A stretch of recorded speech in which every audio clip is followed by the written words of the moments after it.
Ladies and gentlemen, comrades and friends. Russia held a handover ceremony of 18 Russian-built Ansan medical air and rescue helicopters to the Zimbabwean government at the country's international airport on May 18.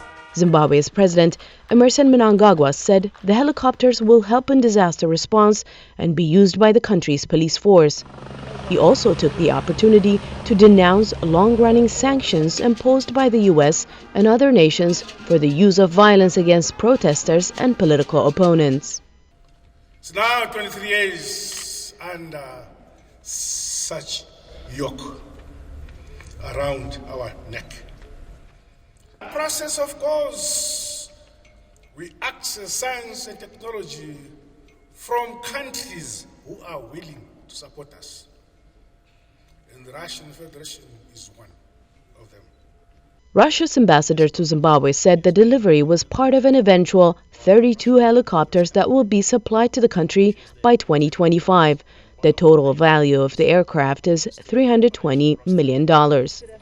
Sergei Chemzov, an ally of Russia's President Vladimir Putin and the chief executive officer of the state-owned defense conglomerate Rostec, which manufactures the helicopters, also spoke at the event. He thanked Zimbabwe for its diplomatic support. I have to note that Zimbabwe is one of the countries that did not support anti-Russian actions at the international political arena. In turn, the Russian Federation is always ready to give a helpful shoulder to the friendly nation. Jeffrey Smith, a human rights and pro-democracy activist with the nonprofit Vanguard Africa, says Russia needs allies in Africa and says the two nations have much in common. They're both internationally isolated because of their anti-democratic leadership and the fact that they're beholden to, oppressive, autocratic, kleptocratic rule. They share much more in common than they have differences. Some observers say Russia is looking to continue to expand its influence in Africa.